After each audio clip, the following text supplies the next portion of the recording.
সমকামিতা প্রমোট করে বিভিন্ন নাটক সিনেমা আমাদের দেশে তৈরি করা হচ্ছে।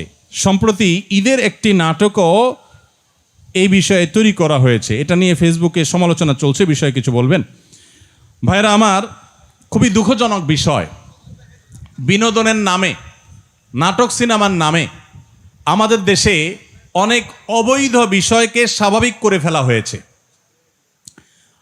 আজ থেকে 15-20 বছর আগেও, 30 বছর আর 25 বছর আগেও এই সমাজে কোনো একটা পুরুষ কোনো একটা নারী বিবাহ বহির্ভূত সম্পর্ক করাকে অত্যন্ত দোষণীয় মনে করা হতো, শহরে গ্রামে সর্বত্র। ঠিক না বে ঠিক? নাটক সিনেমার নামে, বিনোদনের নামে যেগুলো দেখে আপনারা হাসি পান, আনন্দ পাওয়ার চেষ্টা করেন, বিনোদন পাওয়ার চেষ্টা করেন, সময় কাটাবার চেষ্টা করেন, এগুলোর নাম দিয়ে, এগুলোর মোড়ক দিয়ে এই তথাকথিত বয়ফ্রেন্ড গার্লফ্রেন্ড কালচারকে প্রমোট এবং প্রতিষ্ঠা করা হয়েছে এই সমাজে।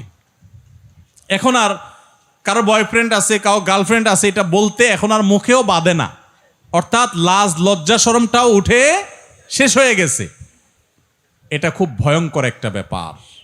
অপরাধ করার পর অপরাধ বোধ থাকা, এটা খুব তুলনামূলকভাবে, ওইটার তুলনামূলকভাবে সহনীয়, এটাও মন্দ, কিন্তু ওইটার তুলনায় কম মন্দ।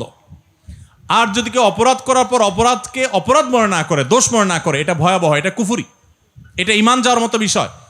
আমাদের সমাজে এই তথাকথিত নাটক সিনেমার নাম দিয়ে পশ্চিমারা সেই জায়গাগুলোতে কোটি কোটি টাকা ইনভেস্ট করে তথাকথিত আর্টিস্ট এবং শিল্পীদের কিনে নিয়ে তাদের দিয়ে বয়ফ্রেন্ড গার্লফ্রেন্ড কালচার প্রতিষ্ঠা করে জেনাকে সমাজে এস্টাবলিশড ইতিমধ্যে তারা করে ফেলেছে। আমাদের সমাজকে এখন আরেক লেয়ারে পচাবার জন্য, নষ্ট করার জন্য এখন তথাকথিত ট্রান্সজেন্ডার বাদ এটাকে প্রতিষ্ঠা করার জন্য নাটক তৈরি করা হচ্ছে। ইতিমধ্যে একটা নাটক, কত বড় দুঃসাহস চিন্তা করেন, ঈদের অনুষ্ঠান একান্তই মুসলমানদের অনুষ্ঠান, একটা ইবাদত। ঈদ একটা কি ইবাদত, ঈদের মতো ইবাদতকে ঘিরে যে অনুষ্ঠান করছে সেখানে সমকামিতা বা ট্রান্সজেন্ডার মতবাদ সেটাকে পুশ করে নাটকের মাধ্যমে ইবাদতরত মানুষগুলোকে নাটকের নাম দিয়া তাদের মধ্যে ওই ইবাদতের মৌসুমে সিজনে তাদের মধ্যে ইসলাম বিরোধী বিষ ঢুকাই দেওয়া হচ্ছে। তার মানে হলো যে আমাদের সম্পদ, আমাদের সোসাইটি, আমাদের ঈদ মানে মুসলমানদের আবহ, এইটাকে ব্যবহার করে সেখানে তারা মুসলমানদের বিরুদ্ধে বিষ এবং ক্ষতিকর জিনিস তারা ঢুকিয়ে দিচ্ছে। আপনারা যেগুলো সোশ্যাল মিডিয়াতে, ফেসবুক, ইউটিউবে বিভিন্ন নাটকের ক্লিপ, ভিডিওর ক্লিপ অনেকে বুধ হয়ে পড়ে থেকে দেখেন, আপনার নিজের অজান্তে আল্লাহর দ্বীনকে দুনিয়া থেকে বিদায় করার নীল নকশা যে সমস্ত নাটক সিনেমার মাধ্যমে হয়, আপনি সেগুলার প্রমোট করছেন, সেগুলার প্রচার করছেন, সেগুলার সহযোগিতা করছেন। এই জন্য আমাদের পরিষ্কারভাবে প্রত্যেকের অবস্থান নিতে হবে।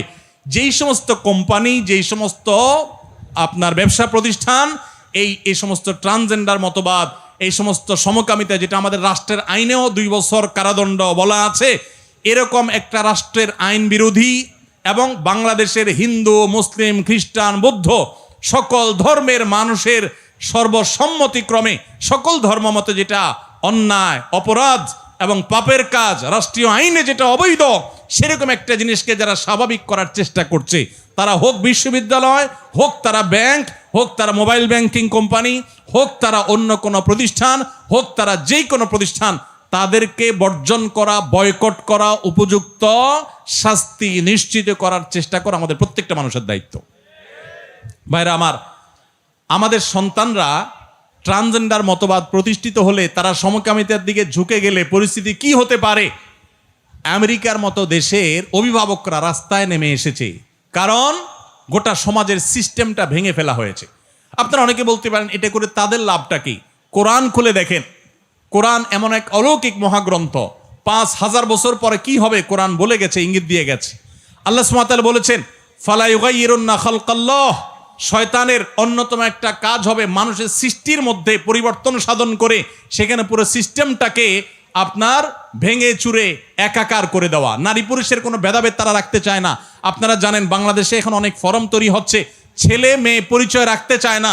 শুরুতে শুরু হয়েছে ছেলে মেয়ে, আবার ট্রান্সজেন্ডার, একটা হলো তৃতীয় লিঙ্গ যেটাকে বলেন আপনারা, অর্থাৎ হিজড়া, সেটা তো একটা জিনিস, সৃষ্টিগত ব্যাপার, ওইটার ব্যাপারে তো কোনো ভিন্নমত নাই। তারা তো আল্লাহ সৃষ্টি, ওইরকমই তারা থাকবে, অথবা তাদের ট্রিটমেন্ট করে একটা পর্যায়ে তাদেরকে আনা যাবে, তাদের অধিকার সুসংরক্ষিত সাংবিধানিকভাবেও ধর্মীয়ভাবেও। কিন্তু তথাকথিত ট্রান্সজেন্ডার এবং এই ট্রান্সজেন্ডার উপরে ভর করে সমকামিতা সমাজে প্রতিষ্ঠা করার যে অপচেষ্টা, এইটার বিরুদ্ধে খোদ আমেরিকাতে অভিভাবকরা রাস্তায় নেমেছে। রাশিয়ার মতো দেশ, চায়নার মতো দেশ, তারা বলে দিয়েছে এটা সন্ত্রাসবাদ। অ্যাগ্রেসিভলি তারা এটা ঢুকাচ্ছে। অনেক গার্মেন্টস প্রতিষ্ঠানকে, মালিকদেরকে বাধ্য করা হচ্ছে, আপনি সমকামিতাকে সমর্থন করেন কিনা, তাহলে আপনাকে ফান্ড দেয়া হবে, আর না হলে দেয়া হবে না। তারা নারী পুরুষের পরিচয়কে একাকার করে দিয়ে এখানে যে বিশৃঙ্খল পরিস্থিতি তৈরি করতে চায়, আল্লাহ বলেছেন এটা শয়তানের এজেন্ডা। ফালা ইউগাইয়িরুন্না খালকাল্লাহ, আল্লাহর সৃষ্টি নারী এবং পুরুষ, এগুলোর মধ্যে পরিবর্তন সাধন করে এগুলোকে মেসাকার করে, একাকার করে, বিশৃঙ্খল করে ফেলা, এটা শয়তানি এজেন্ডা যেটা বাস্তবায়ন করছে। অতএব ঈদের অনুষ্ঠানে বা যে অনুষ্ঠানে হোক, নাটকের নামে, সিনেমার নামে আপনারা একটার পর একটা অবৈধ জিনিসকে সমাজে স্বাভাবিক করে ফেলবেন। এখন আবার সমকামিতাকে স্বাভাবিক করার এজেন্ডা নিয়ে নামছেন। আপনারা কিছু পয়সা কড়ি পাবেন, কিছু ফান্ড পাবেন, এগুলো নিয়ে দেশে বাইরে চলে যাবেন, ওই কানাডার বেগমপাড়ায় চলে যাবেন, আমেরিকায় চলে যাবেন, আর আমাদের সমাজকে, আমাদের সন্তানদেরকে ধ্বংস করে দিয়ে তারপর চলে যাবেন। এটা কোনোদিনই এদেশে মানুষ সহ্য করবে না। অতএব রাষ্ট্রবিরোধী, আইন বিরোধী এই সমকামিতাকে যারা প্রমোট করছে, তাদের ব্যাপারে আমাদের সাবধান হতে হবে, সতর্ক হতে হবে, দায়িত্বশীল হইতে হবে, এবং আমাদের প্রত্যেকটা মানুষকে তাদেরকে বর্জন, বয়কট সর্বতভাবে করতে হবে। শয়তান এসে বলবে আমি একা বয়কট করলে কি হবে, আপনি আপনার দায়িত্ব পালন করেন, কি হবে না হবে আপনার দেখার দরকার নেই। আপনি আল্লাহকে বলবেন, আল্লাহ আমি আমার চেষ্টাটুকু করছি। করা যাবে না ইনশাআল্লাহ? আল্লাহ আমাদেরকে তৌফিক দান করুন।